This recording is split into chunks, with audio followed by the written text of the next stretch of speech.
Selamat malam, berjumpa kembali bersama saya Wong Ganteng Sakdonya. Mohon untuk tidak menyebutkan nama dan identitas dalam percakapan ini karena percakapan ini saya naikkan dalam konten.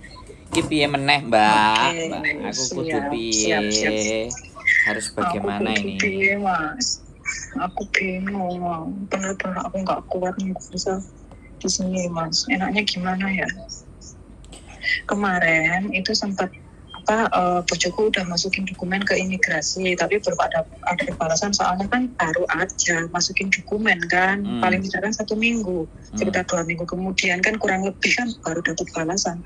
Nah sampai sekarang ya aku sih nggak masalah, cuman bojoku tuh takutnya kalau aku pulang Indo itu lama bisanya turun gitu loh, Mas.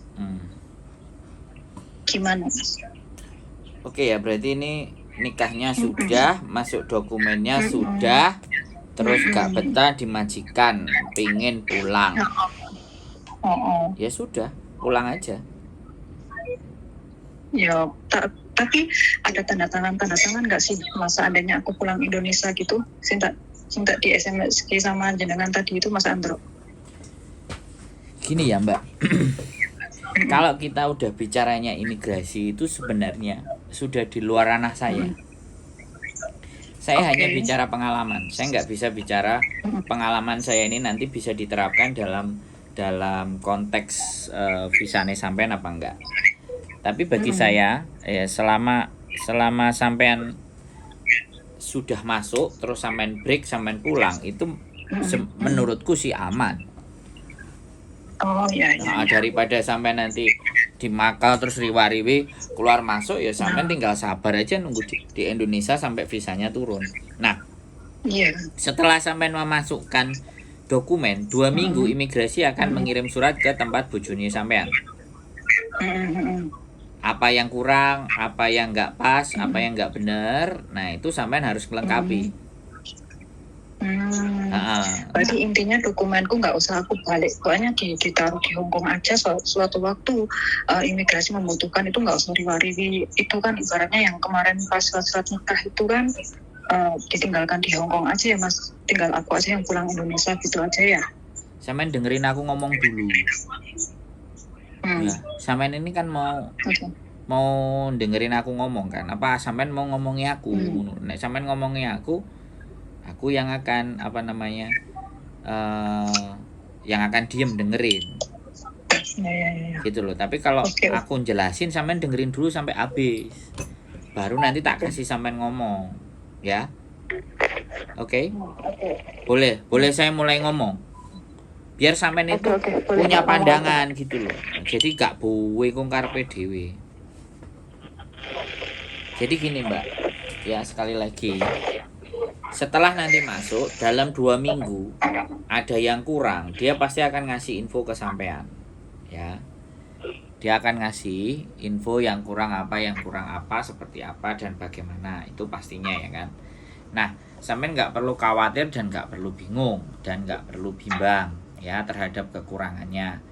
Ya, dokumen-dokumen apa ya sampean tinggal. Soalnya bojo sampean kan belum tentu bisa baca kalau tidak tertranslate semua dokumen itu. Yang mana. Dia harus sampean briefing kalau sampean tinggal. Nah, dan biasanya nanti kalau ada yang kurang dia akan ngomong sama sampean. Dan anak-anak teman-teman mohon maaf ya, sorry to say, sekali lagi aku ngomong, kalau ada yang kurang mereka itu pasti ngirim surat kekurangannya itu ke saya. Bojonya ngasih ke istrinya itu masih ngirim ke saya kalau dia kenal saya tuh ya. Iki sing kurang apa Mas? Mesti kayak gitu. Saya sangat yakin. Dan kekurangan itu bisa ditutupi, bisa dicarikan gitu loh. Karena memang dari awal sudah ngobrol sama saya, ya pastinya saya akan berusaha membantu dan ABCD. Tapi kadang kemarin ada beberapa teman-teman yang nikah, saya nggak dikasih tahu dia kena masalah di imigrasi gara-gara dia cuma tanya tabungannya itu 19.000 kalau nggak 18.000. Bukan tabungannya, gajinya. Terus dia tanya apakah gaji ini cukup untuk dipakai. Saya bilang kalau sampean nggak ngerti kondisi dan keuangannya suami sampean dan nggak ada uang ngendon selama 6 bulan di atas 50.000 berat. Terus gimana ini Mas? Yo makanya nek milih bojo sing bener.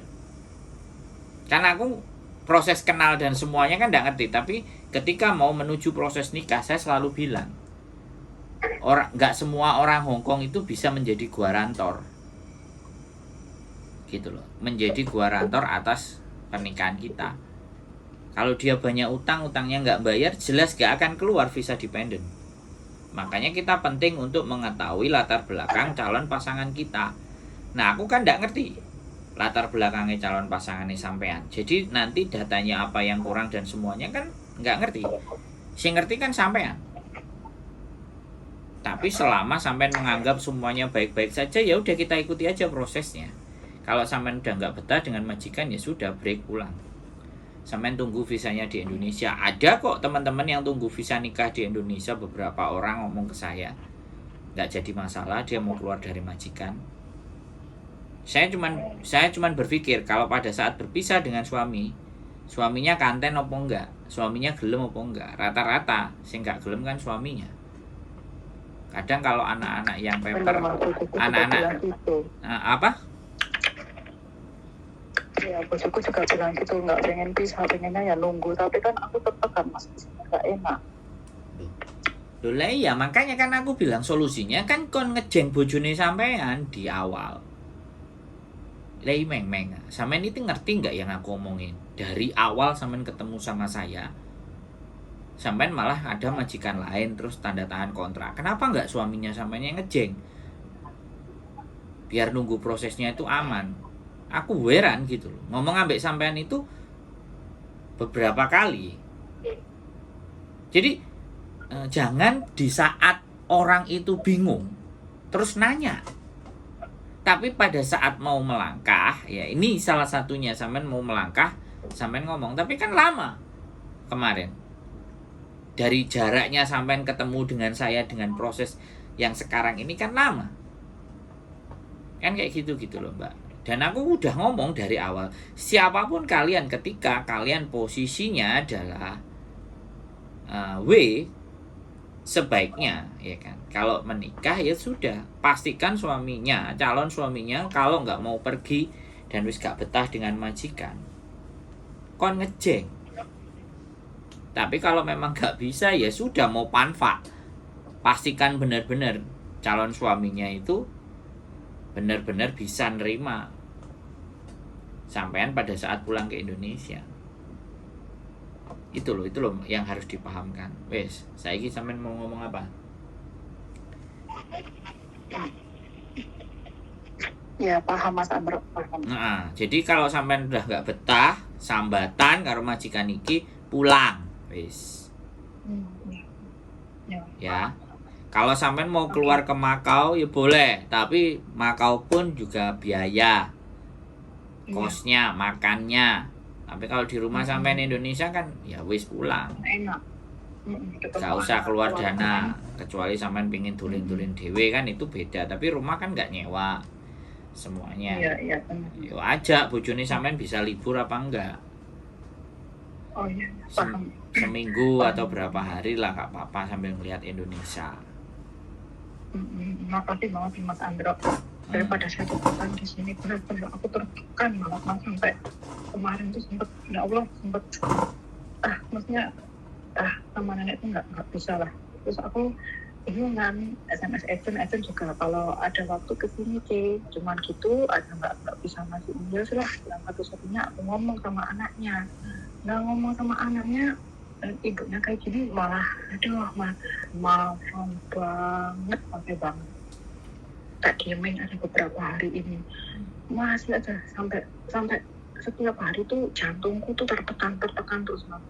Sampai mau apapun tuh kayak rasanya tuh ya Allah, sampai kok ikut orang, kok aku tuh lama di Hongkong, kok dulu tuh pernah ikut majikan dia super mapan, tapi ini kok lebih dari nenekku yang gak jaga dulu itu, ya cungkung ya mapan, cuman kok nggak seperti ini Yesus. Tapi kok ya Allah, kok bikin aku sakit hati, bener-bener sakit hati. Tahu kenapa? Sakit hati.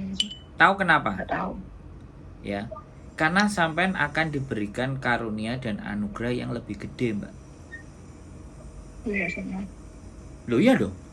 Kok penak menungso oleh sesuatu sing enak terus gak enek sorone. Lah yo seneng kabeh menungso ngono, Mbak. Loh, enggak, bener enggak saya ngomong? Enggak. Sampean logika aja. Loh, cara kerjanya Tuhan itu begitu, Mbak. Gusti Allah Maha Penyayang. Tapi kadang-kadang sing disayang itu kan bingung. Nek disayang karo Gusti Allah. Orang yang tidak pernah diberikan sesuatu yang berat dan parah dalam hidup ini, itu bisa jadi orang-orang yang merasa tidak disayang. Kita itu akan merasa disayang kalau kita merasa tersakiti loh. Nek karo Gusti Allah loh ya. Nek disayang karo menungso ya dipenak-penakno, diseneng-senengno. Padahal barang-barang sing penak, barang-barang sing seneng iku nggarai lali. Pesene ibuku iku ngene. Seneng iku gendong lali. Jadi kalau senang, hati kita senang, kita itu akan lupa. Tapi pada saat kita itu susah, sing dililing apa? Gusti Allah. Kok Gusti Allah yo ngekei ujian sing koyo ngene. Kan mesti kayak gitu. Sing milih majikan iku sampean. Ya. Sing milih rabi nang Hongkong mengiyakan yo sampean. Ya kan? Ndi? Gusti Allah salah nang endi kan ibaratnya. Kadang-kadang ngomong.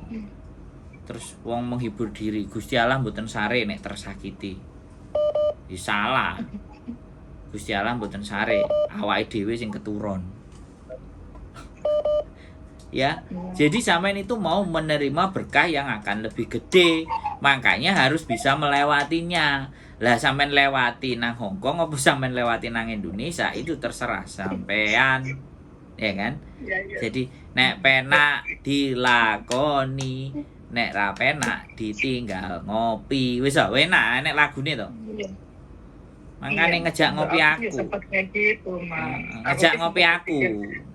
Cuma telepon tok, dijak ngopi aku seneng. Mas. Aku ki pikiran mau ke Mas Andro. Intinya tuh pikirku tuh kalau bisa udah turun tuh aku mau nih Mas Andro, Mas tak kasih surprise dulu Mas. Tapi yo gimana lagi? Aku pengen iki nomor Mas Andro iki benar-benar Mas aku biasanya udah turun loh Mas. Seneng kan sampai itu sudah berarti kan aku ki nggak bisa sih Mas Andro juga. Jadi aku kayak dulu masih aku ngasih solusi kamu tuh ya dipakai dulu pengen aku kayak gitu tapi setelah tak kuat ya aku nggak kuat ya itu memang ujianku memang seperti ini ya tak lakoni sampean kalau sampean keren ya sampean sebut jenenge sampean sholawati sampean istighfari komat kamit bla bla bla bla bla sisa kutu kok asline. Cuman ya kadang-kadang ya kan sekali lagi ya wis intine level sampean itu sudah di depan mata, makanya di hasil akhirnya itu jalannya sampean dikai beling, dikai areng, dikai mawa kayak wong ujiane sabuk gitu loh nek nang Indonesia karate opo-opo ujiane kan ngono digepuki dipentungi dikon jegur kali marang terus dianggap jadi anggota nih. Wah, ya kan kayak gitu tuh. Itu wis garis finish itu sudah di depan mata, Mbak. Nek sampean memaknai hidup ini loh ya. Tapi nek sing sampean pikir mau sorone tok ya wis, ya sedih dadine. Ya mumet ndase. Ya kan. Jenenge Mbah, jenenge wong Hongkong sampean pirang puluh tahun nang Hongkong, haruskah aku menjelaskan? Bener enggak? Sampean luwih suwe timbang aku nang Hongkong, Mbak. Lumuten lah sampean nang Hongkong. Tapi ada titik di mana ya sampean kebleng ketutup gara-gara ada garis finish depan yang mau sampean capai. Jadi kadang-kadang wis ndang cepetan rono lho gak nyampe ngene kan. Kan artine ngono. Iya, ya gak apa-apa. Pokoknya solusinya ya satu. Nek gak betah tinggal mulai. Ngebreak, tunggu visa di Indonesia. Nek anjane jek betah jalani, berdoa. Wis ngono tok. Iya. Wis ndak ada. Pikirnya aku gini Mas Andro tak coba sampai pertengahan Desember. Akhir bulan ini gimana dulu? Ya kan? Tak coba dulu sampai 1 bulan ini sih gaji yang ini ya. Tak tunggu imigrasi minta apa dulu kan. Yo kan Mas Andro bilang nek bojoku enggak ada masalah, sebenarnya enggak ada masalah Nah, ya. 40 sampai 60. Oke, tak tunggu. Tak sabar-sabar, tak dianek emang aku nggak kuat ya, mau nggak mau ya, Ya. aku harus pulang. Biasanya Itu memang aja. lebih cepat toh Mbak. Iya. Kalau sampean di Hong Kong terus visanya sampean terus sampean tenang itu biasa lebih cepat. Kemarin terakhir temenku di Hong Kong keluar dari majikan itu kaget sampai majikannya. 40 hari. Surat ke tempatnya majikan datang menanyakan extend visa, menanyakan visa. Jadi dia sudah di approve 2 visa. Yang pertama visanya Yani CC, yang satu visa dependent. Majikannya langsung bingung kan. Loh, kamu nikah tak? Iya, majikannya gak harus soalnya. Datang ke tempatnya majikan. Soalnya kan yang personal, bukan ke suaminya. Jadi ke personal sampean. Jadi kalau personal sampean kan ada di tempat majikan. Nah, begitu surat itu teko ya hore. Kalau hari itu juga sampean mau keluar, terus ke imigrasi boleh. Tapi sampean jatuhnya ngebreak dan harus membayar ke majikan hari itu juga. Tapi kalau sampean bulan depannya itu namanya one more notice. Oke, sampean ngasih jawaban ke imigrasi, saya akan keluar bulan depan lagi, saya ke imigrasi gitu. Berarti kan diputus dulu visa Yani CC-nya untuk jadi dependent. Kayak gitu 40 hari, cepat itu. Ya, muka-muka Mas ya, aku cepet keluar visa. Ya sekali lagi hanya bisa semoga.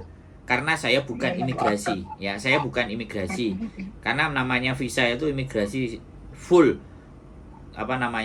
prerogatif haknya imigrasi mau mengeluarkan 6 minggu, 40 hari. Kalau bojo sampean tidak ada masalah sama sekali, clear. Aku rasa cepat itu. Tapi kalau bojone sampean enek tanggihan utang sing kurang dibayar, walaupun itu telepon, itu tetap nyangkut. Rada dawa.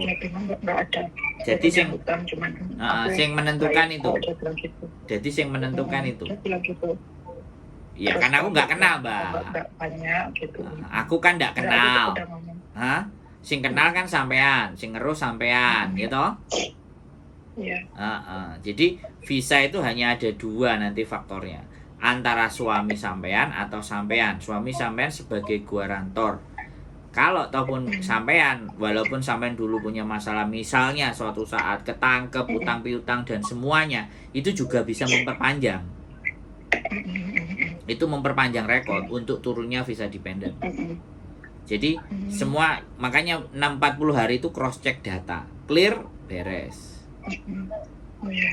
Oke? Wes aman? Makasih banyak, aman.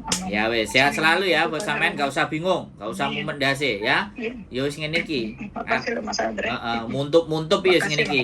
Yo. Sehat selalu Mas Manun. Yo, bye bye. Assalamualaikum. Waalaikumsalam.